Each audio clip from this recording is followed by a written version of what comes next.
a bicicleta nunca foi feito para durar desse tanto, sabe? Era para ser muito mais uma coisa de faculdade, eu não sei como, sabe? Que durou tanto tempo, sabe?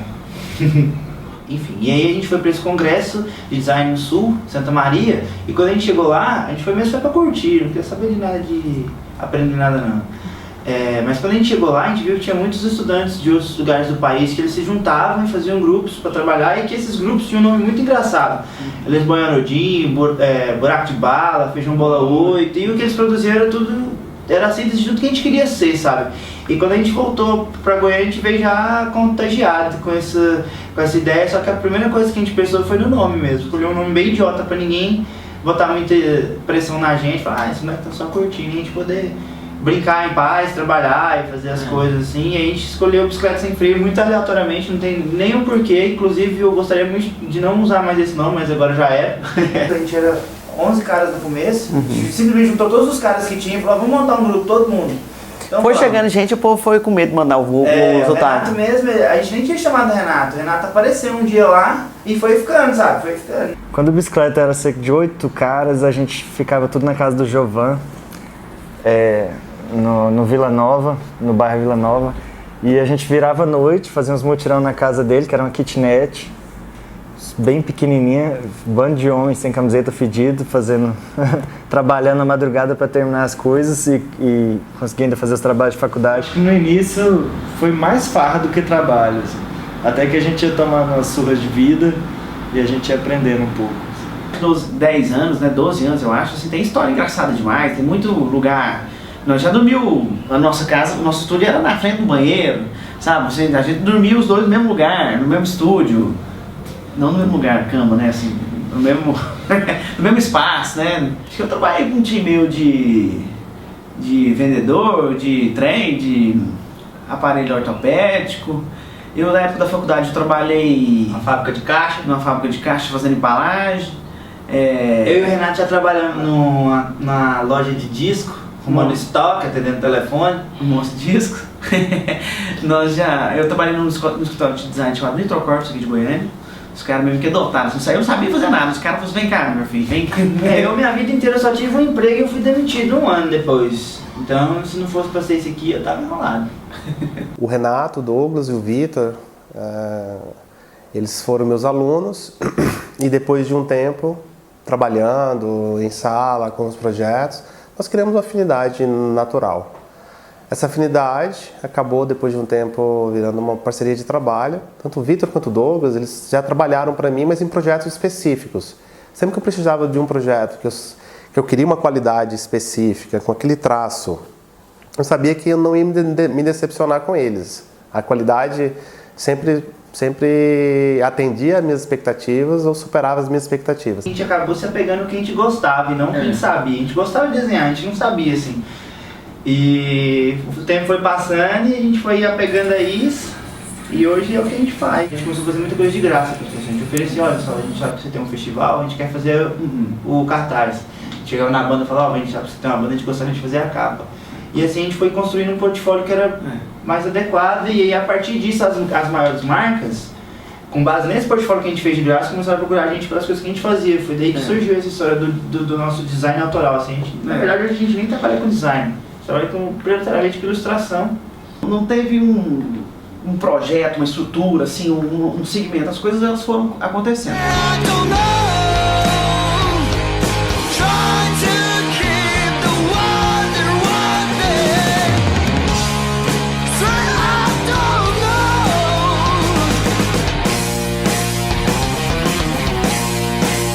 Desde que a gente começou a mexer com esse negócio de mural, a gente percebeu que todo mundo era bem cagão com relação à altura. E que eles ficavam assim, nossa, mas como vocês têm coragem? Nossa, vocês são um bando de loucos. Nossa, exige muita coragem. Véi, se a gente não fazer, quem vai fazer? O Vitor ficou preso no...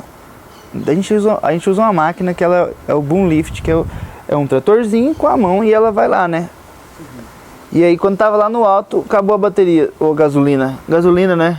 Não sei, acabou um trem, né? Ele tava, a gasolina, e ele tava dessa distância, sei lá, uma distância daqui, nessa árvore aqui do prédio, com a janela aberta. Sei lá. E aí ele resolveu pular pra dentro do prédio. Os meninos jogaram um negócio que a gente usava pra prender, que tinha lá, jogaram, eu segurei, tentei evitar que o negócio volte, assim, né? O negócio, e eu segurando com o pé, assim. Aí eu soltei, assim, saí do negócio, o negócio foi pra trás com tudo e eu pulei pra janela, assim. E os meninos me agarraram, assim, desse jeito, pra fora da janela, assim, me agarrando, assim, a camiseta saindo, eu, caralho, vou cair, segura, os meninos puxando assim, segurando as minhas calças, e eu caí no chão lá de dentro, assim. E isso tudo, o fotógrafo, assim, tchau. A gente sempre foi feliz, assim. A gente sempre se deparou com bastante dificuldade, financeira principalmente.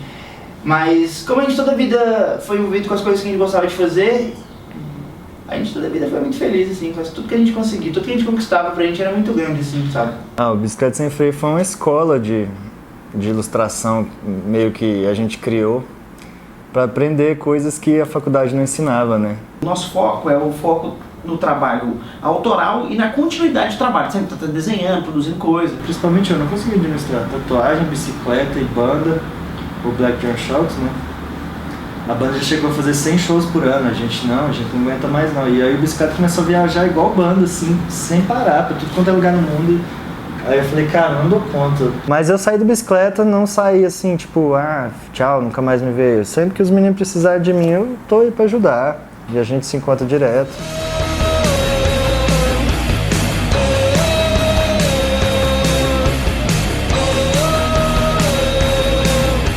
O vídeo é uma construção de diversas mãos, assim, sabe?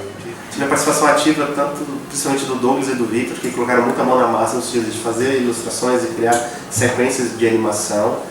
Eu tive o apoio do Jovan, que foi um dos integrantes originais do Bicicleta Sem Freio lá no início, em 2007. Do Virgílio, fazendo a parte de 3D, e eu tentando colocar, fora outras pessoas que entraram no decorrer do processo, o Cláudio, o Albert, Suriara, pessoas que iam para fazer sequências de animação. No total, a gente deve ter tido umas quase 12 pessoas envolvidas na produção do videoclipe, num prazo de 5 meses. Foi muito dolorosa essa experiência, me traumatizou amargamente, a ponto de não querer mexer com animação nunca mais. Foi dolorido fazer o vídeo, foi sofrido, deu muito trabalho, mas no final das contas valeu muito, porque nós fomos indicados a melhor videoclipe do ano na MTV em 2009, nós quase ganhamos. Pra gente, a melhor parte é viajar, porque antes disso o Renato nunca nem tinha saído do país. Eu já tinha ido algumas vezes com a minha banda, mas com certeza é uma cultura diferente. Todo mês, assim, é um combustível bom, assim, pro trabalho, sabe? E tinha essa garota, a Charlotte, e ela organizava esse festival em Las Vegas. Tava fazendo uma pesquisa na internet sobre tatuagens, que ela queria fazer uma tatuagem nova, colocou lá, garota, tatuagem, e aí viu um desenho nosso, gostou, e entrou em contato pelo Facebook. Perguntou se a gente fazia muro, que ela tinha esse festival em Las Vegas, aí eu falei, Las Vegas? Claro, sempre fizemos, pode chamar. As pessoas gostaram e logo depois, um mês depois, a gente foi pra Miami, depois fomos pra Portugal, Londres, voltamos pros Estados Unidos de novo, sabe? E depois disso, nossa vida mudou completamente, assim. Lá fora o circuito é bem consolidado, assim. Você vai pra uma viagem e os caras já armam outras ações, assim, em cidades próximas, assim. E acho que também tô meio ansioso pra Colômbia, né? Eu já fui na Argentina, assim, mas a América do Sul é doido, é massa demais, né? A gente foi a Nike. A Renata tava limpando ali fora no gramado um dia, aí recebeu um e-mail, aí olhou e jogou fora. Aí chegou outro e-mail, ele olhou e jogou fora. Aí uma hora eu falei assim, cara, essa Nike é foda, fica mandando esses spam pra mim, Nike t-shirt. Aí eu vi que ele falava inglês, ele foi olhar e na verdade era um pedido de orçamento da Nike. A gente sempre disse sim, sabe, para as coisas que apareciam. Sabe, a gente, por exemplo, não tem experiência nenhuma. Aí a Converse falou assim, a gente queria que vocês fizessem 5 tênis. Já fizeram isso? Já. Sabe? Porque eu morro de medo de altura. E quando eles mandaram a foto de um close de uma parede. Falaram, a gente queria que vocês me dessem essas aqui. Aí aqui em Los Angeles, nossa, Califórnia, meu Deus, quero ir pra Califórnia. Não, a gente faz. Tá, mas e quanto fica pra vocês pintar mais uma? Não, a gente vai, fica tanto. Não, beleza, então. Aí no fim das contas, de tanto perguntar, eles já queriam que a gente mudasse o prédio inteiro, mas a gente tava muito afim de ir pra Los Angeles, sabe? Só que a gente chegou lá, na hora que a gente chegou, a gente olhou o prédio. Aí no dia seguinte, quando a gente foi projetar a primeira parede, Os caras colocaram um projetor e montaram um andaime. Eu nunca tinha subido um andaime na vida, eu tava morrendo de medo. Aí quando a gente tava lá em cima riscando à noite, aí começou a tremer a imagem assim, aí eu falei, nossa, cara, a gente passando nesse medo aqui, o povo encostando no projetor. Na hora que eu virei pra trás, a galera, desce, terremoto. A gente fez agora, recentemente, um mural em Montreal, que o festival era muito bem produzido, a cidade era muito astral, então todo dia era meio festa, assim, sabe, apesar de chover. Era muito legal, assim, porque a gente tava pintando e aí embaixo, assim, tinha o palco do festival, então era música o dia inteiro, as pessoas se divertindo, então o clima tava muito legal, assim. A gente, no meio dos nossos trabalhos, a nossa agente disse que o pessoal do UFC tava procurando alguém para fazer um mural da Honda em Venice. E pediu pra ela mandar algumas opções, e ela disse que tinha mandado a gente também, só que eu imaginei que talvez nosso traço não seria tão conveniente pra eles, porque na minha cabeça eles iam querer fazer ela como se fosse o pôster do Rock Lutador, sabe, tipo, perfeito assim. E foi uma surpresa muito grande que eles escolheram nosso estilo, acho que porque Venice é um lugar da Califórnia que dá muita gente psicodélica, assim, é vibrante o lugar, tem muito grafite, muitas cores, eu acho que a galera achou que talvez combinasse, assim. Quase 100% dos trabalhos é feito da mesma forma. A gente faz uma pesquisa de imagem, de palavras, coisas que a gente acha que é interessante para o projeto em questão, daí a gente começa a rafiar, gasta muito papel, muito lápis, Diferentes muito formatos, tempo nessa etapa. na concepção da ideia, né? A gente rabisca muito, depois que a gente tem mais ou menos na cabeça o que a gente quer fazer, a gente compra um papel melhor e finaliza isso com nanquim, com pincel. Depois a gente fotografa, se o papel for muito grande, ou então a gente escaneia. E aí quando a gente vai fazer isso para alguma marca ou alguma coisa que tem que ser digitalizada, a gente pinta no Photoshop.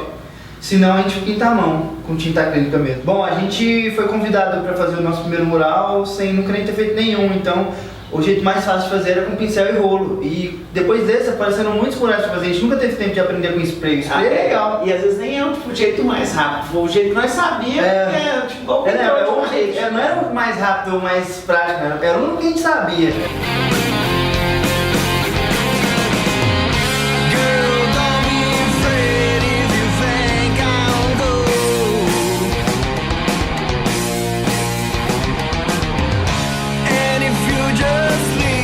Bom, bicicleta a gente se conheceu na época da faculdade, era um grupo grande, sim, vários alunos, ex-alunos, acho que tinha um pessoal da Católica na época também, colavam com eles, e eu fiquei mais parceiro do Renato e do Douglas e do Vitor, que acabou, depois de uns anos, deu uma enxugada e ficaram só os três mesmo, assim. Às vezes no começo a gente chegava, Matheus, como que a gente consegue fazer do papel para a parede? Aí falava assim e tal, né? A primeira pessoa que a gente procurou quando a gente foi convidado para fazer o nosso primeiro mural foi ele e o Marbeck. Assim, com uma humildade muito bacana, assim, eles procuraram, os primeiros convites que eles tiveram para os painéis, eles procuraram alguns amigos. Eu, entre eles, André Morbeck, entre outros amigos, para pedir umas dicas para pintar grande. E a gente falou de spray, de rolinho, de tintas, de cores, de processos, de como que eles poderiam adequar a arte dele para essa mídia que é diferente. Pintar muro não é a mesma coisa que pintar papel, demanda você gasta muita onda, difícil, cansativo, chove, faz sol, sobe escada.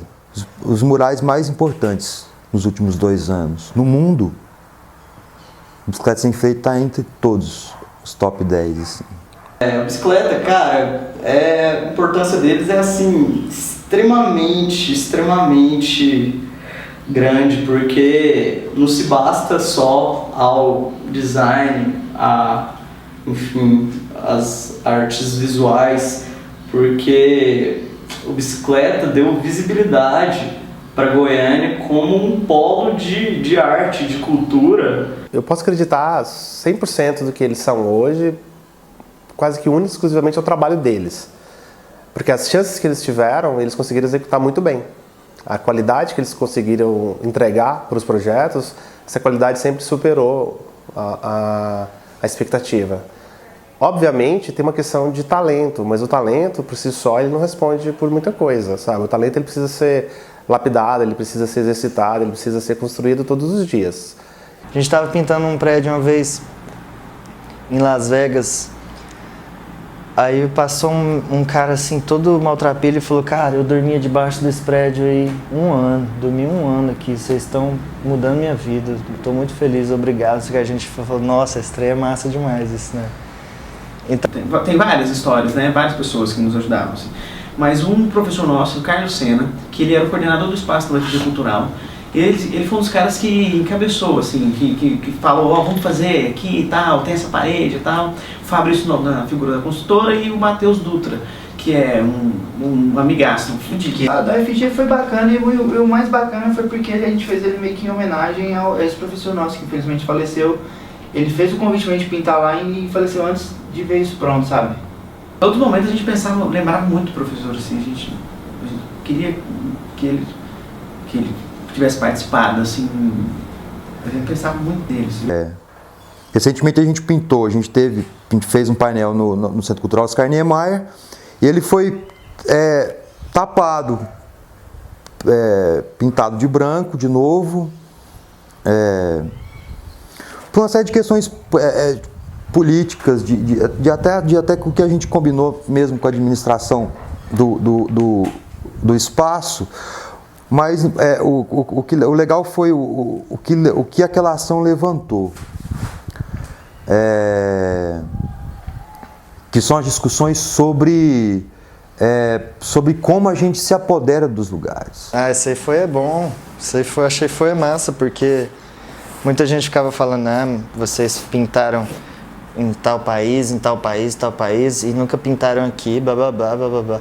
Falei: cara, a gente pintou, a gente foi chamado, a gente pintou a pista do ambiente já 2 vezes aqui em Goiânia, ninguém fala nisso. A gente pinta onde a gente é chamado. E até que enfim rolou de pintar algo considerável aqui, e rolou esse debate, mas já estava combinado de que era para tirar depois de um tempo. Porque mural é muito raro um mural ficar para sempre, a gente sabe disso. É um negócio meio efêmero, assim. Eu gosto para foto e pronto. Mas a polêmica aconteceu justamente porque ficou bom. Se não tivesse ficado bom, não tinha ninguém falando: por que não deixa isso para sempre, né? Por que não deixa? E também a polêmica só valorizou a outra polêmica que já existia, do prédio ser mal feito, do prédio não ter funcionalidade alguma. Então, ajudou um pouco nessa outra questão também, né? Um certo falso orgulho goiano, assim, de que a gente tem muitas coisas legais para se orgulhar, mas às vezes a gente prende em coisas que não tem muito sentido, como achar que o Oscar Niemeyer, o Centro Cultural Oscar Niemeyer, é um prédio, é uma joia da arquitetura goianiense.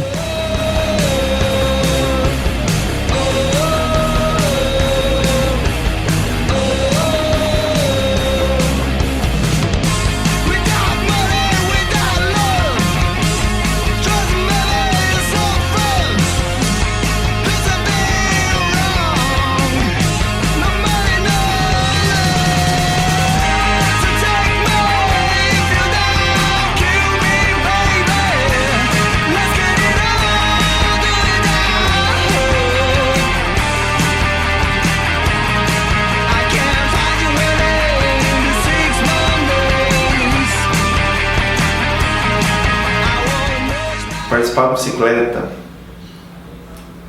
foi uma experiência no mínimo engraçada, e era uma bagunça, não tem outra forma de descrever, mas era uma bagunça muito criativa. É inquestionável assim, o trabalho dos caras, você pode ver aí que é um sucesso internacional e, cara, que bom que eles descobriram bicicleta. Eu convivo muito com pessoas da arte, enfim, eu vivo isso e, cara, eu sinto uma coisa muito genuína, assim. A gente criou uma cúpula de influências que a gente usa em todos os trabalhos, que é o seguinte: a gente bota tudo que a gente gosta do nosso trampo, pra gente se reconhecer nele. Cada dia a gente abandona influências e recebe novas, assim, então, com certeza, a vida que a gente vive é a nossa maior influência, sabe? O trabalho. the soul.